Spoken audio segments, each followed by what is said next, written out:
Olá, tudo bom? Sou Tatiana Grado, psicóloga, e hoje vamos conversar sobre a diferença entre tristeza e depressão. Vem comigo!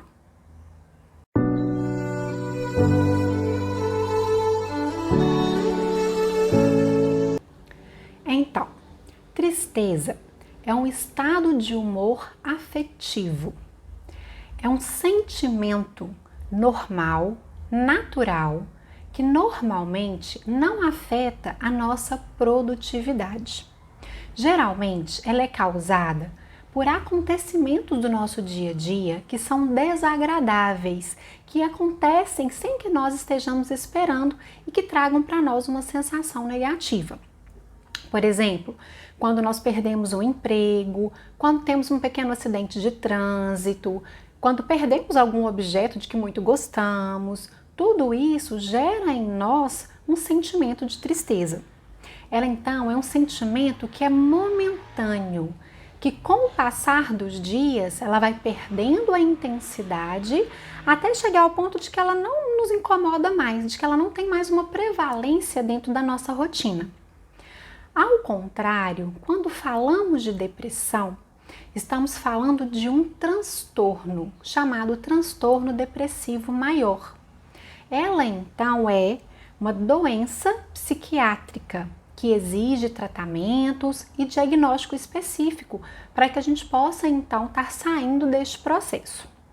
Dentro da depressão, nós temos alguns manuais que nos orientam para poder definir junto ao paciente as questões se é ou não uma depressão. Dentre eles, a gente tem o DSM, hoje DSM-5, que é o Manual Diagnóstico Estatístico de Transtornos Mentais. Esse manual, ele traz para a gente algumas características que devem estar presentes na pessoa que tem a possibilidade de estar ou não com a depressão. Esses sintomas, eles têm que persistir por no mínimo 2 semanas, a praticamente todos os dias no período dessas 2 semanas.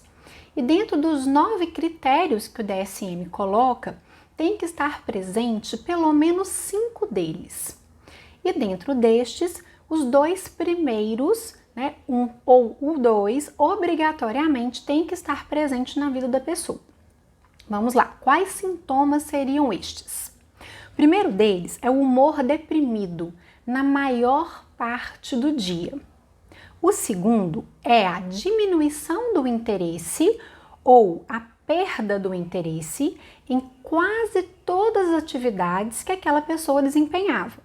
Então, um destes 2, obrigatoriamente, tem que estar presente para que se possa dar o diagnóstico. Nos outros 7, podemos ter então as variações, lembrando que dentro dos 9 precisamos ter 5 presentes. Vamos então para o terceiro item, que é a insônia ou excesso de sono. Então há uma desregulagem do nosso sistema, ou nós vamos dormir demais ou nós vamos dormir de menos. Agitação ou lentidão, fadiga ou perda de energia. Então, a pessoa que está sempre cansada, desanimada, sem vontade mesmo de fazer as coisas.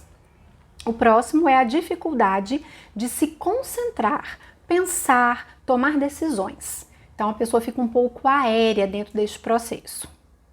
Sentimentos de culpa excessiva. Então, tudo que ela faz ou que ela deixa de fazer retorna para ela uma sensação de culpa muito grande dentro daquilo que ela está vivendo.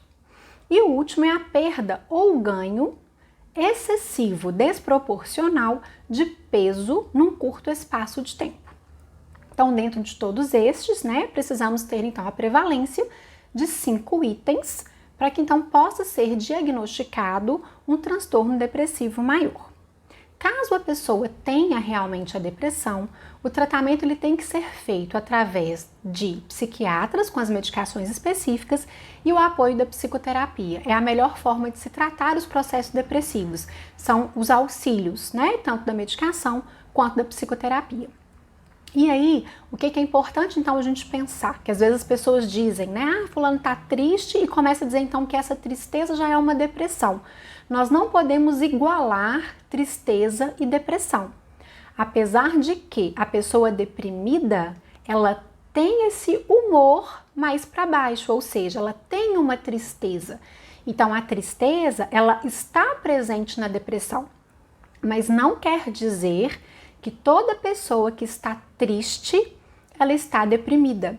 Então, a gente precisa tomar esse cuidado, né, e perceber o que está acontecendo com a pessoa e qual que é o período que essa tristeza, ela está se estendendo à vida dessa pessoa.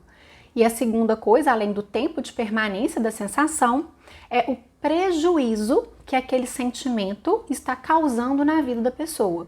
A tristeza, na sua grande maioria, ela não causa prejuízos funcionais.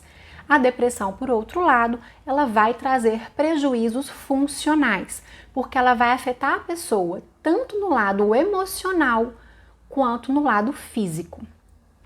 Ok? Espero ter clareado um pouco para vocês. Um grande abraço e até a próxima semana.